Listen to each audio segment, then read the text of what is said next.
Welcome back to the MoChill Zone. And now JP and I Night. Welcome back. We are back now. Again, I guess so. All right, yeah. So, JPG, lead us away. Good stuff so far. So, I want to talk techni-crew. Mm-hmm. I want to know how that started. I'm still learning to this day that there was a lot of members that were part of it at one point in time, kind of branched off and did their own thing. So, tell us about that. Kind of walk us through how you guys got started, and just just the steps of where it went. Okay. Yeah, techni-crew started, I want to say 83, but it might have been 84. So you're in high school at this point. Yes. Okay. Yeah. Okay. Yeah, so it was before my senior year. So I was either a sophomore or junior. Who were you dating? Huh? Who were you dating then? That's a good question. Yeah. Yeah. Go ahead and answer that. I don't know. Mary Ann from Reeland, I don't know. Look You know, at Mary. Shout out Mary Ann. Sally Joe, you know what I mean? No, but back then, this is pre Okay. your friend. You know what I mean? Okay. So anyways, so yeah, so no, it was high school. So there was a group of us that, well, those of you from Sacramento that remember, there used to be a high school out here called Norte del Rio. So it was over in the Heights. And so they closed it down. So now it's Martin Luther King Jr. or it was. They may have changed it since then. I think it's still MLK. Okay, so it's MLK Junior High, but it used to be a high school. So when they closed that down, that was kind of over in the Heights near Northgate, kind of near the flats and all that. So when they closed that down, a lot of the students from Norty came to Rio Linda, and then the rest of them went to Grant. So a lot of the kids from like Northgate, some from the Heights and all that, came out to Rio Linda. So I befriended them, and so they were into hip hop, from the neighborhoods they were in, and so that's kind of how I met the beginning members of techni-crew. So, and we were like a ragtag bunch. I seen one of the members was DJ Larry Rodriguez, which he DJs downtown. Shout out Larry. DJ Flow?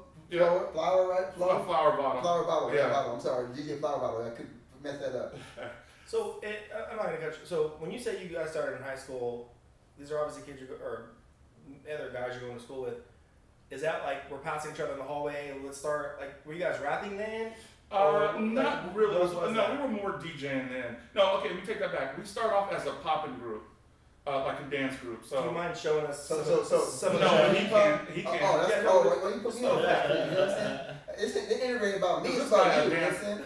He'll dance in front of a Klan rally if they play the right beat. He's right though. He's right about that. I can't help it. You put my right beat on, I can't help myself. There's a couple songs they all know that I'm gonna dance. They look at me too, so I can't even deny that. I ain't gonna deny that. That's real talk right there. So we don't get to see any of them. No, because I have gout, so I can't do the moves that I You can do used it to. from the chair though. You can just. They won't be the same. What I want to know is real quickly, not to interject.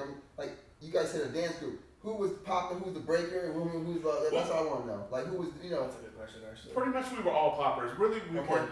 There was one guy, Greg, that could break a little bit. Okay. But we were all poppers. You guys know Layback Rob. Right. He's Shout out Layback Rob. Yep. Yep. Shout out. This guy named Tim Leslie, and then Larry and myself. So we were the first ones, and then we had like other friends that were like. So then it looked like there was a bunch of us, but it was just, like people like just hanging around us and stuff. So we started off as DJing like quinceañeras and stuff like that. I don't know how many quinceañeras I DJed. Went down to one of the jails or something in Stockton, because Larry's mother worked in corrections or something. So we would just do gigs like that. We'd all pile into, right after I got out of high school, we would all pile into, I had like a little Toyota Corolla. And that thing was loaded down with equipment, and then all of us, and we looked like, Fat Albert and his gang rolling down the street. But anyways, we started back then popping, and then finally we kind of went more into the, we didn't take the popping thing that serious. It was something to do, kind of. And we had jackets and stuff, embroidered jackets and all that. So we ended up, we started getting more into DJing. So, or I said I wanted to start DJing or whatever, and so started doing that. I had turntables that didn't match. you know what I mean, a Pioneer with a Zenith or something, and they weren't DJ turntables. That some of them were like the ones where you put the thing on, click the thing, and the record drops down. You know, so you know, it's hard to do a needle drop on that, huh? Exactly. So we were janky. Had a turntable. One time I was DJing, and then had a cassette deck on the other side. So that's how I would just blend. You know what I mean? So it was janky, but it got the job done. I mean, a lot of people. I mean, people were still booking us. They liked us and stuff. And so finally, one day I said we joined a record pool. And so one day I said I want to make a record instead of playing records. I said we're going to make a record before this all said and done. So the main thing that was keeping us was just the money, the finances, because back then it cost a grip to press records, because you didn't really press cassettes back then. It was mainly records, straight records. So you know, by the end of the '80s, we ended up dropping our first record, which was "I'm Not a Thug." But classic song, by the way. Appreciate it. Yeah. Shout out Lisa Corona, by the way. Yeah, R.I.P. So so that was basically it. We transitioned from dancing into the DJing because, you know, after a while, you know, you're not gonna be no grown men out there popping and stuff, you know. So that kind of ran its course, if you will. And then plus we ran into other DJ groups and rapping groups out there at Real Linda, Turntable Wizards, which was Homemade's group. We would kind of have a little rival with them. It was a friendly rival, but there was all kind of, you know, just going back and forth. There was a guy in the Heights, his name was Joey, DJ Joey Gonzalez. He was a real cool cat, but he was a little bit older, but he had all the latest music because he worked at a radio station. Matter of fact, if you remember K-Zap, back in the day, it was a rock station. Oh, yeah, I remember that. It was a rock station, he worked there, but a lot of record labels would send rap songs to there because they didn't know no difference. They just they would give them all to him because they knew he was into hip hop. And so he made all the little tapes around the neighborhood and stuff like that. And then I remember the Turntable Wizards went to him and had him, because he would rap a little bit too. He DJed a lot of parties out there in the Heights and stuff too, the Robinson Center and all that. And they had him make a diss track against us, the techni-crew. So everyone talking about the Kendrick Lamar and Drake. It all started, disc records was, you know, started back then. But it was nothing bad or whatever. Like I said, he was cool with dude, you know. But that's how it kind of got started. So we got more into making music. And then they started having these nightclubs that opened up. There was a jukebox. It was called the Jukebox. It was on Auburn Boulevard. I know Larry remembers it. Oh, yeah. And so it was like the top one of the top hip hop or rap clubs in Northern California. It's packed every week. And so I would be up there faithfully every week. So then I kind of started getting, you know, honing my skills just by watching them. This guy up there that ran it was named Daryl Dennis, Masters of the Mix. And some of you know them through the Triple Threat 3, which they were one of the first ones to make a record in Sacramento. They're from the South area. Shout out Daryl D, by the way, too. Yes, sir. Daryl Dennis, yeah, my music mentor. But I would remember sitting up there, and he'd be back on the DJ booth, and he'd be back there cutting and scratching, and everybody's out there dancing and partying. I'm sitting there just watching him, you know, doing. So I was picking up on stuff that he was doing, and then I'd go get my phone numbers too. Don't get me wrong, you know, I don't get into it much. Oh yeah, I remember. You know, I was a part of some of those events. So I go get my numbers and then come back, and then, like I said, I watch him. So eventually, me and him became good friends, and then he helped me a lot as my career went on in music. He kind of mentored me and stuff, and he gave me a lot of resources and stuff like that. So that's kind of how we transitioned from techni-crew or popping into the music side of it. And at that point, I knew I could make money off of music. I knew it was bigger than just popping, and I knew it was bigger than me just working at Round Table Pizza, and bigger than me trying to hopefully go play some more basketball. I played high school ball with a couple guys that played overseas. But the thing is, I don't know how they got connected with an agent that got them over there, you know. And by the time I seen this one guy, he was like, "Yeah, I went and played overseas for a couple of years." It's like, who do I contact? You know, how much do I need to come up with the money? Where did you get the money? You know, I mean, I didn't know anything about all that, so I was like, you know, it's a done deal. You know what I mean? And so, and then I just you know stuck with the music portion of it. In your poppin' days when you're working at Round Table, did you ever have to like sweep up outside and like do Okay, here we go. Yeah. Okay, yes and no. So yes, I did have to sweep up, but no, there was no boo-boo shrimp, breaking moments, no. I bet you some footage out there, and I'm gonna tell y'all right now. Look, this is your boy Mox. I'm shouting out right now. There's some footage out there, him popping and locking. And if you find it, bring it to me. It's a reward. We'll put it out. Yeah, we'll I'm trying to tell that. you. We'll let y'all come onto the podcast. Y'all can even introduce it to everything. It's a shout out for anybody who has that footage. It's a call right here to call out. Get a hold of me, myself, or JPP, and we'll make it happen. Yeah, right. It ain't gonna happen. It ain't out there. You know what I mean? Oh yeah, it is. It's out there. We were on like the news a couple times. But it was like a little small segment. Like they're talking about something and they show like kids like popping a little bit over to the side. And but it was all of 2 or 3 seconds. But were you popping?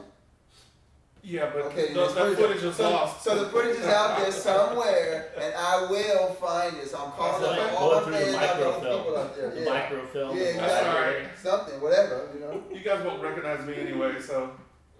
Oh, we gonna recognize I got the picture up now.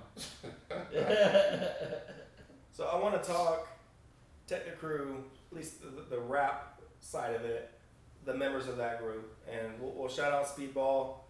Shout out. And I want to get on him later and what he's even done with his own YouTube channel and the things he's done in Sacramento. But you got Speedball, you got Cowboy. Late Night Rob was obviously in the mix, right? Yes. And we mix him on MoChill. Yeah, he came right before we changed our name to Ill Fated, but he was with us as techni-crew. So I guess my question, how did you, so at this point, you're the producer, and as, forgive me of the last interview you guys just did, that gentleman, he referenced you as the Dr. Dre of the group. Okay, Cliff. Yeah. Shout out Cliff, I'm sorry, Cliff. Yeah. So you were obviously like the Dre of the clique. You were the producer. How did you meet Cal, and what got you guys going? Like, hey, let's rap. I make beats, or tell us how you and Cal kind of got linked up.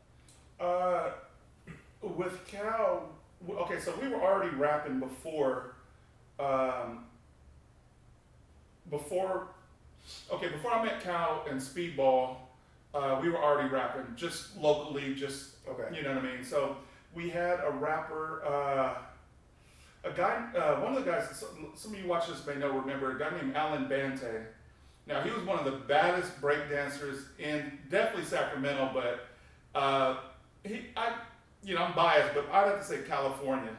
He lived over in Westgate, is a Filipino brother. He started off rapping with us. And he kind of reminded me, he kind of had like the rapper style, like the early 2 Live Crew, not the Luke 2 Live Crew, but I'm talking about like the Brother Marquise and whatever.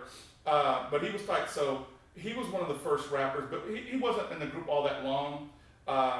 But he was one of the first ones, and then you guys know Darton. Right. Okay, so how I met Darton, so anyway, so we were already doing that before I met Cal and Speedball. Okay. So when I met Cal and Speedball, basically they came into a group that was already together. Okay. So I met, again, going back to the Turntable Wizards and Homemade, I hung out with him a lot. So I used to always go out to his house out in Westgate as well. So I met a lot of the neighborhood people. Shout out Skeeter. Shout out Skeeter. Shout out Corey B too. Yep.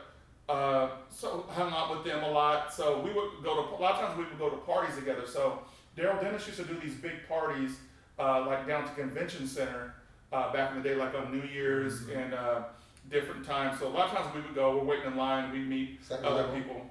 Yeah, there's a guy named Shawnee Sean from Northgate. He was cool, we hung out, we used to hang with him. He rapped with us for a while. And then there was a concert, I think it was, you guys remember the group The Jets?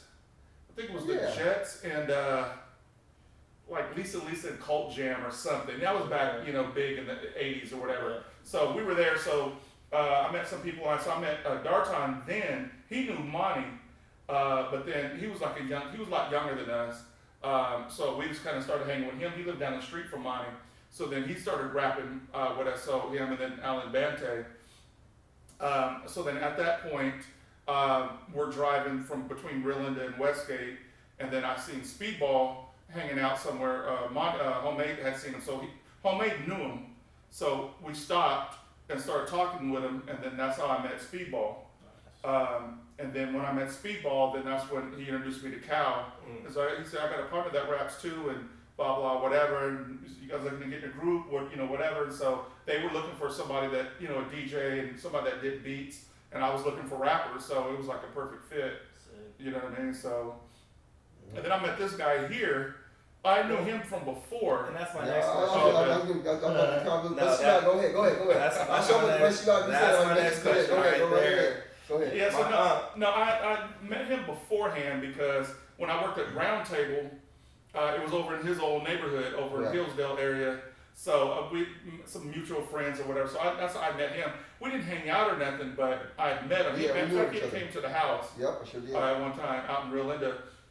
But once I met Cal and Speedball, it turns out he has a history with Cal. Cal's dad is a big musician, and then his mother, so they work together. Yeah. So then, mom, and his mother, and his wife, of course, they're all friends. So. Mm-hmm. And I always go back to this, and I know this bothers you when I say this, but Sacramento is as big as it is. Absolutely. It is very small in its own shell. No, so for those of you guys don't know, my Uncle Mott's here was the Nate Dogg of the group, which is I was gonna get there. Which is tight. That obviously. Why you gotta put me on Front Street? You didn't have auto-tune. Yeah, you didn't have auto-tune back then. You needed a cavity that could sing a little bit. Yeah, matter of fact, not to cut you off, one of our, to me, I think biggest hits, not numbers wise, but just popular, and one of my favorites was Danger Island, which is the title of the album, our first album. He's one that's sung on the hook. Can you sing that for us real quick? Just sit right back in here and tell you are your ship. Afraid of You're the shipwreck. Okay, don't rap. Cut the mic. Hey, this is a long history though. I can't tell you how many times, especially growing up and hearing these stories. Obviously, a lot of this was before I was born and a few years after I was born, so I missed a lot. But the stories and the pictures that I'm painting in my head, I can't tell you how many times I wish I could just go back and just spend like a weekend with you guys. I don't want to get shot at or nothing. Not that we don't want to get shot at either. Not that Wait, I got to interject. Real quick, I got to interject when you say that. Many times, and I love the Robinson Center and everything, don't get me wrong, in the area, but there's a club called The Spot. Yeah. And everybody who knows in that area know what I'm talking about. There's like markets and stuff over there now. But pretty much go ahead, tell them. No, I was gonna say, because our boy Andre Spot's getting blown up. Man, every week. Go ahead, he'll tell you about it real quick. Go ahead. Well, there's a buddy of ours, Andre Henley, which I met through Speedball. He's Conscious Vibes. He's half of Conscious Vibes. So when you see Conscious Vibe stuff going on at Harlow's, that's him. But so I used to DJ with him or for him. This was 89, 90. Yeah, it was 89. Because I remember I lived in this apartment. Okay, yeah, so it was like 89. So, anyways, it was right across the street from the Robinson Center. So you guys know where the Robinson Center is in the Heights off of Norwood. There's like some like little warehouses, like little markets. But if you go all the way back, it was like an empty warehouse at one point, and you can climb a ladder to get up to a loft. Mm-hmm. And then we set up the turntable and stuff up there, and then had the big speakers down on the floor, and he would charge like a few dollars, $3-4 to get in. It's like a neighborhood thing, so everybody from the Manors, the Plazas, the Heights, or if you drove in from wherever, you just go right, right in. Yeah, it was lit, but it was active. It was fireworks every week. Every week. Now, I'm not talking about, and I'm not kidding you. Like when I say this, like every week, people like boom, boom, boom, boom. But thank God. But shout out to Andre for making sure we stayed cool. Because we couldn't go no damn where. And I'm being honest, but you stuck in there like, man, where do we go? I'm hiding behind him and the crates and stuff. Look, man. They would just lock the door because there wasn't a lot of people inside. A lot of times because people will go inside and out, just back and forth or whatever. They're out there listening to the music because the parking lot's right up against the building. So, and I also shout out Greg Shine. He was DJ G. He was DJing up there with me as well. DJ Sleepy? That's what I call him? No, which one was Sleepy? DJ Sleepy? I'm not sure. That's somebody else. I'm my bad. I'm sorry. That's all good. So, but yeah, there's many times they had this big, thick, like metal door that had a big deadbolt. Whenever something would get going outside, they just come in and shut the door and lock it. And then the people were down, not in the loft, they would run in the back And then if you're up in the loft, you don't want to climb down that ladder. It was a rickety wooden ladder. It was like a ladder somebody made. It wasn't a ladder that you bought at a store. That thing's just shaking and stuff. So if they got to shooting, you just duck up there, and you would hope that if somebody came in, they wouldn't look up there. Yeah. They would think that, you know what I mean? So there's plenty of times they were shooting, and the building's made out of like brick, but up top is made out of wood and stuff. So they were shooting, and I remember sitting there one time with Greg, and we're just, kneeled down, and then you start hearing like little pellets and little things dropping on the floor from the wood from them shooting up there. And I'm like, so, I mean, back then we were young, and it's like, okay, it didn't stop us, you know what I mean? But after a while, the last time I said, that's when I first started really, getting into praying. I told God, this is honestly God's truth. So Lord, if you let me get out of this one, I ain't coming back up here. Because I was getting like $30 a week, and it's not worth it, going up there. And then also too, their cops came every week, and they were looking, who's put this on? Who's one behind this? And nobody would ever snitch on Andre. So he would get on a bike and just ride around the parking lot. Wait, shout out, statute of limitations, right? Yeah, we good now, right? Yeah, we good now, okay? Just 35 make years later, yeah, we're good. Just want to make sure, you know what I mean? Yeah. Nobody come after you remember that, you know what I'm saying? So they'd be like, and we'd be like, I don't know, he's around here somewhere or whatever, but nobody would say who it was. So the cops would come, and then as I'm leaving, I didn't want to, pack all my stuff. I just wanted to get out of there. So I would tell Andre, I said, hey, can you just grab my stuff? I'll come by and get it on tomorrow or whatever. He's like, yeah, I got it. So he would always grab my records and my turntables, take them to his house. He stayed over in Northgate, and then I would just go there the next day and pick them up. But yeah, I mean, all the house parties we did was like that too. Yeah. I mean, if you DJ'd back then, you had to get your money up front, because the party wasn't gonna finish. Yeah. I mean, just period, point blank. Yeah, I mean, in the 80s, early 90s, we know too well. Sac was definitely, It was violent it was times. very violent times back then. For us to survive was definitely a blessing. We definitely appreciate that, for sure. Yeah. But I look back now and it's fun. It was like, I could joke about it to my son and grandson and granddaughter, family, but I wouldn't go back. Like, if I had to do all over, I wouldn't go back, because somebody could have easily got shot and killed. Oh yeah. And there was other stuff. There was people that got killed around there, and then sometimes somebody that got killed, it could have like rolled over into that Friday night. Like, say somebody got killed like on last weekend, and they see the person that did it, or they think that did it, and they're up there, and the next thing you know, I was watching like this podcast. I think it was GP the Beast was doing a podcast, and he had mentioned something, because he's about that age, so he was around back then. Yeah. So I want to say he mentioned one night that there was some little thing going on with him, but it was up there or whatever. So, but anyways, it was, I know we kind of got off on this rabbit trail here. No, I mean, so when I say that, I wish I could go back and hang out. It wouldn't have been that weekend. Oh, No. We did have some fun times. No, it would have been opening up for who you guys opened up for. Yeah. Which we'll get to. So, what song really put you guys on the map when it came to techni-crew days? Like, what song, like, okay. And one thing I found out with just watching different artist interviews and stuff, it's always the song they don't think will blow up. Yeah. Blew up, right? And the song that they put, either they have a ton of features on or they put a lot of money into the production, never really blows up. So what song really, like, okay, damn, who was that? To be honest with you, it was really Inner 916. Yep. Okay. And Inner 916 was right before, it kind of bled into Ill Fated. So basically, it started off as techni-crew, then it bled in. So Inner 916 was a Sacktown Rap All-Stars, for those that don't know. We did it just as, okay, this is during the time, for the hip-hop heads out there, New York had a song called, what's that one Jive Records put out, that, not New York, it's, something, but it's like, it had a bunch of it's like they were preaching peace. So then the West Coast did one with We're On the Same Gang. It was produced by Dr. Dre, and it had Hammer, Eazy-E, JJ Fad, a bunch of people on it. So then afterwards, I thought, okay, well, I'm a Self-Destruction, wasn't it? Yes. Self-Destruction. Yeah, Self-Destruction. Okay, Yeah, that's okay. it. Yeah. So Self-Destruction came out first, then We're On the Same Gang, and then we did ours.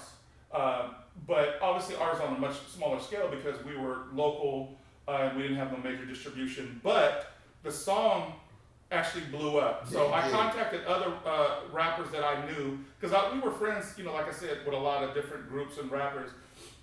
So contacted them and then said, hey, we're doing this, whatever. I did a beat and then had them come into Paradise Studios and everybody laid their lyrics down. And then I did a remix where I sampled More Bounce to the Ounce. So we took it to, so then once it got done, it was like everybody that was on it was like tripping. They're like, oh man, this is, and then we got it to get played on the air on FM 102. Shout out to Marcus Allen. Marcus Allen, right? Yeah, this is back when Marcus Allen was and on. Curtis and Craig of Paradise Studios too. Yes, yeah, definitely. So Mix helped get that on the air, and then Mix had different outlets that he was working on, but that song caught on FM 102 because they were running it. They used to have it call it Top 9 at 9, so people would vote on the top songs of the day. Yeah.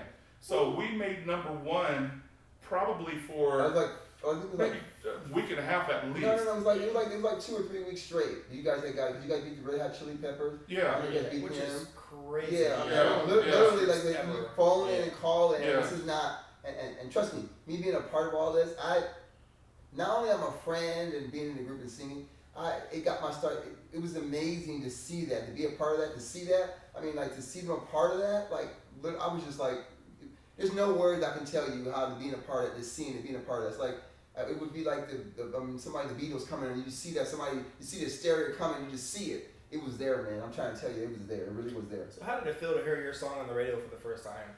It was awesome. I mean, and with me, my mind races. So as happy as I was, right, I was thinking, how can we catch this lightning in a bottle? How can we follow up and ride this to a deal, and start actually making money? So at that time, most of you guys remember Tower Records. Tower Records was real big. Tower Records started in Sacramento. Mm-hmm. So it was real big at all the towers. So you had the tower on Florin, you had the tower, they had other ones, but these are the ones that did real well. Tower on Watt, Tower on Sunrise. So those three was just like selling out. We couldn't keep enough tapes in there long enough without them selling out. So we were making money off of tapes, consignment. And then they even had a little display for us right on the counter. When you go up and pay, it was like a little case that had the tapes or whatever, and they were just selling. I mean, it was great. But so I really enjoyed it, but my mind was racing at the time. It's like, how can we, you know what I mean? Because what was happening is we were outselling our success, if you will. So in other words, we couldn't keep up with the demand. So especially in rap music, rap is a dated music genre. So that means it's hot one week, next week it may not be, or in a month it may not be.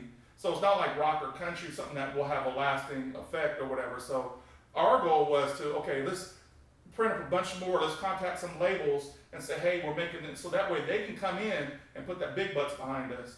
You know what I mean? And so so that's mainly what I was thinking. But it made me feel good. I remember my brother would say he went into a taco place or a restaurant and they had the radio on and it came on, and him telling people, oh, it's my brother, and so stuff like that. There's times I've been with people, say some friends or whatever, girlfriends, just friends or whatever, and the song comes on and it does, it feels real good. I'll be honest with you. That was us at our height, you know what I mean?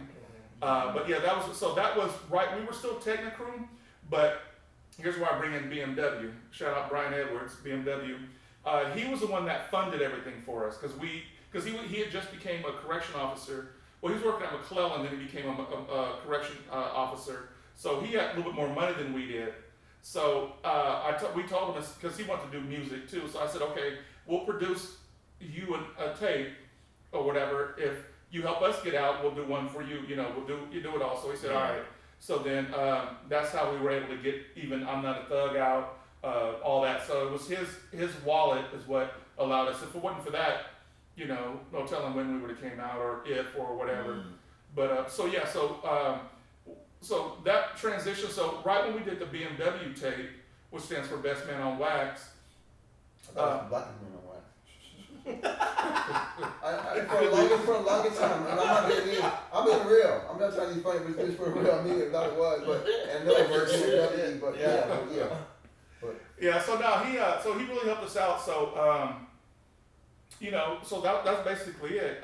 We just relying on that. So, but it was hard to keep up with the buzz, and so eventually we lost momentum because we couldn't keep up with. We would sell out, but then we didn't have the money to do reorders, and then after a while, it's going to start to wear down. You know what I mean? And so we couldn't do what we wanted or needed to do with it. But I mean, it opened the door for other things. You know what I mean? And so anyways, let me go back. So anyways, back to the whole techni-crew, the ill-fated. So we were still techni-crew. MoChill was doing KYDS on El Camino High School Station, which was the biggest rap show. Yeah, definitely in Shout out to Sacramento. Hewitt. Yeah, I think Hewitt was the. That was before Hewitt. Was it before Hewitt? Yeah, this was the high school. Okay. So- Shout out to El Camino then. Yeah, El Camino High School. Thank you for listening to episode 8 of the MoChill Zone podcast. We strive to bring you inspiring, unique, and entertaining stories. We hope you enjoyed tonight's episode. Follow MoChill Productions on Instagram and Facebook for announcements of all our episodes' online release dates.